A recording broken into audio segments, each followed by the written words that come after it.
Oh, yeah.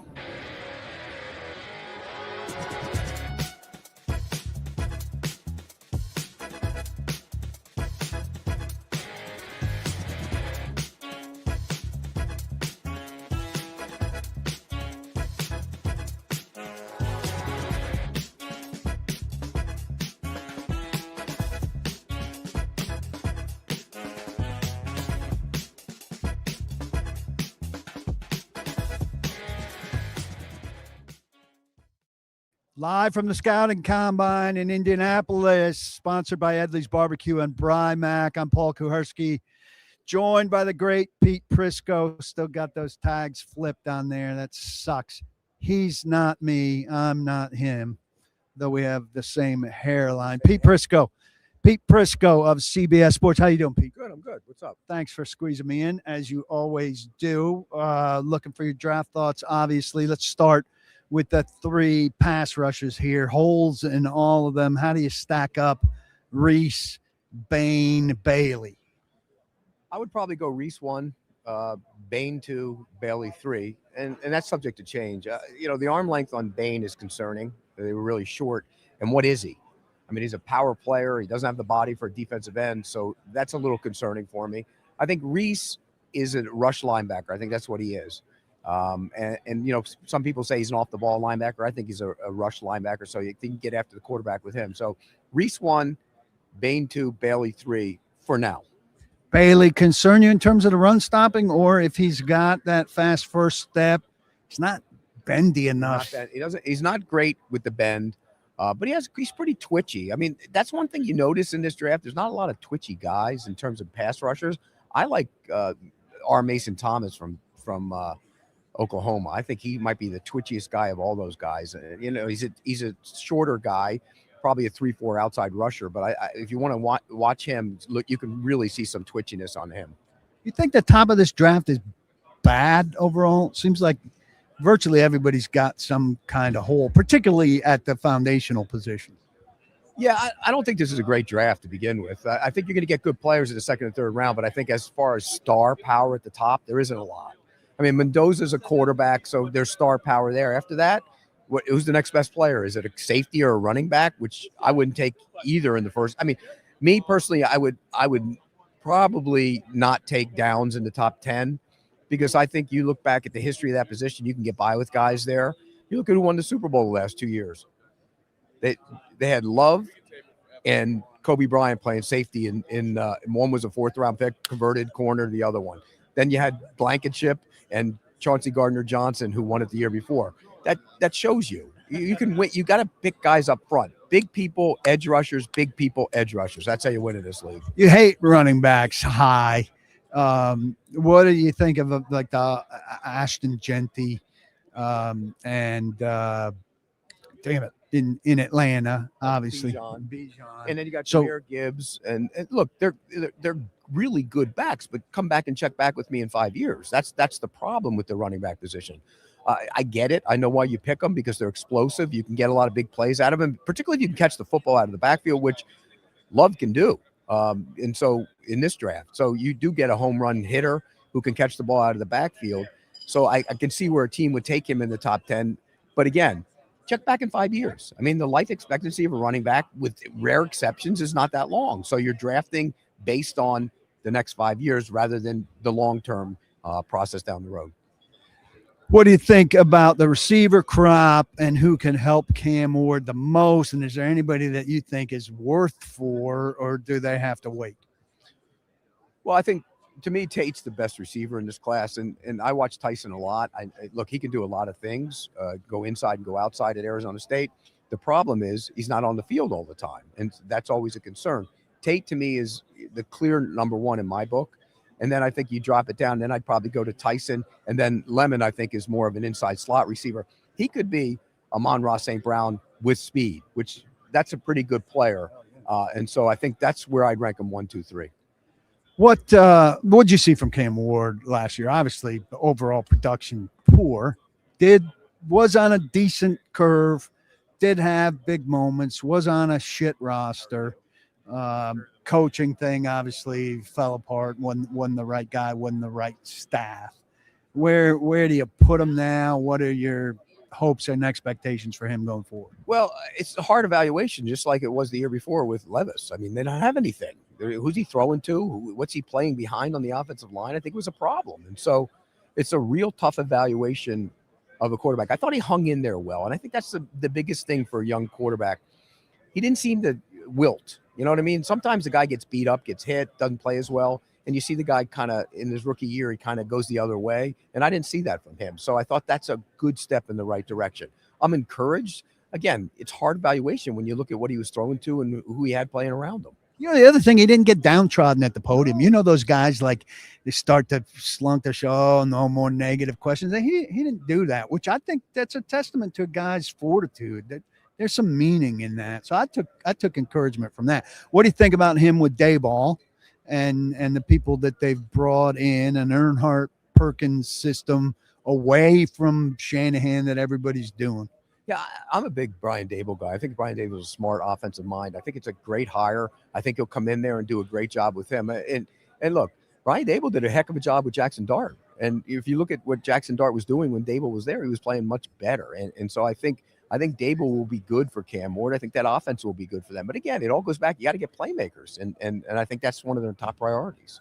You have much of a feeling for Borgonzi at this point, a year in a sloppy situation that seems like they've finally sorted out. They're going to let him breathe. First draft, still up in the air. Keyed around Cam. Obviously, DK, promising receiver. Isle Manor, don't know. Free agency, a mixed bag. Cody Barton, not very good in there, but, found some people. It's such a slow build, though. Like, you look at them, it's hard to see them being Jacksonville or Chicago or New England making a big 1 year jump. I think, but I've got that close proximity. They do have the ingredient, new coach with energy, quarterback with some promise. Could you see something like that?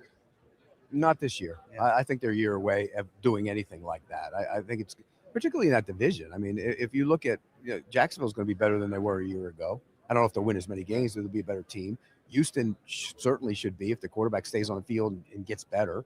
And then you look at the Colts. Remember, they were off to a great start before the quarterback went down. So I don't think in that division this is the year. So build it right. Take your time, build it right. And if you build it right, then the next year, if you have the quarterback and you truly believe you have the quarterback, you should be able to compete for that division title and maybe do even more a year from now, not next year. When you're paying $22 million and they knew they overpaid for Dan Moore at left tackle, and you've got the list of needs they don't have a starting quarterback, two outside guys or a slot on the roster. Maybe they have a fourth, and a guy like Marcus Harris, a late draft pick from last year. They just got an edge in Jermaine Johnson trading Sweat. But they've got so many holes across the board. They've got a bad left tackle who they paid, to be average.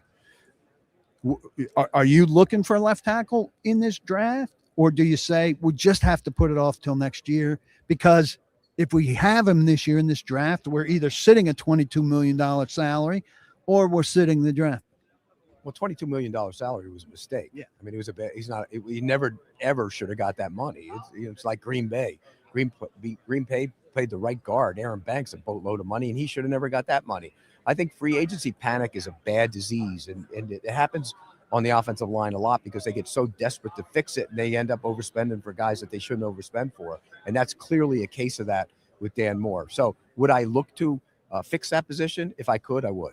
Yeah, absolutely. The problem is, not a lot of great left tackles in this draft class. So where do you fix it? How do you fix it? I mean, do you go get one of the Utah tackles?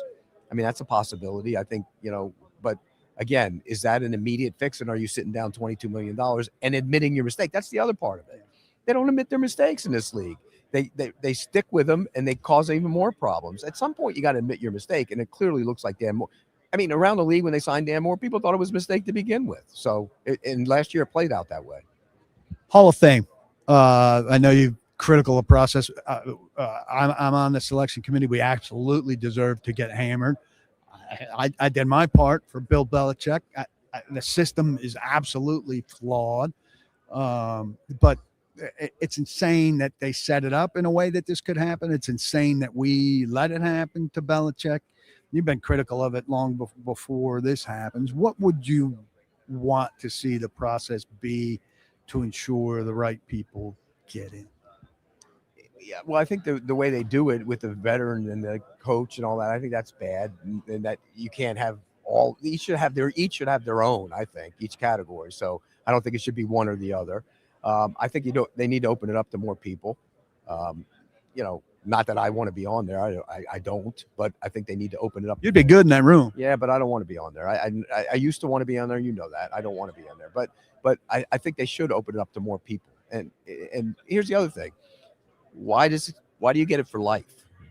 What is that? Well, they take guys off when they're old, but yeah, then maybe they should cycle through more. Yeah, cycle through some people and change it up a little bit. And and people always say, well, get all players on there, ex-players. No, that's not the answer either. And because look, this being around the league, half the time the players don't even know who's playing on the other team. So I don't think that's the answer either. I think writers hold grudges. I mean, we forget stuff. Players hold grudges. And if they want to talk about voting, how do they vote for the Pro Bowls? It's a joke the way they vote for Pro Bowls. With that top 100. They vote for their own buddies and vote against guys. And so I don't think that's the answer either. I think the answer should be some kind of mix, more people, maybe some general managers, maybe some players involved as well.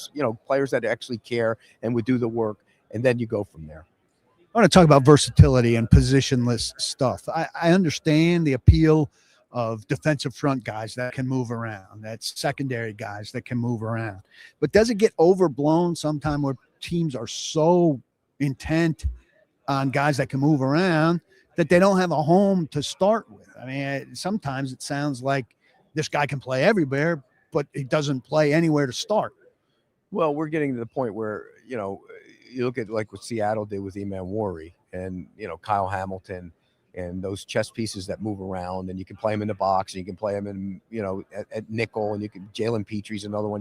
The guys can do so many different things, but are you great at any of them? And that's your point. And here's the other part of that equation is there's so many moving pieces on defense now. Rotate, move, pre-snap, rotate, that the defenses are actually ahead of the offenses. And I've had a lot of talk with offensive coaches. It's time the offense took it back. You guys are being dictated to in this league, in large part because a couple of reasons. One, your offensive lines aren't great, so you're scared to throw the ball down the field. Completion percentage, go look at the completion percentages, all-time completion percentage. A bunch of them, I think 10 or 12 of them are the last 4 years. What's that tell you? They're not throwing the ball down the field. Yards per attempt is down. And so what happens is they get dictated to instead of doing the dictating. So here's what. You look at the play clock sometime. Watch the play come in. That play clock's always going down. Every team, and it's across the board. A lot of timeouts with. And not just that, you get to the line of scrimmage, they're rotating. You can't change your play.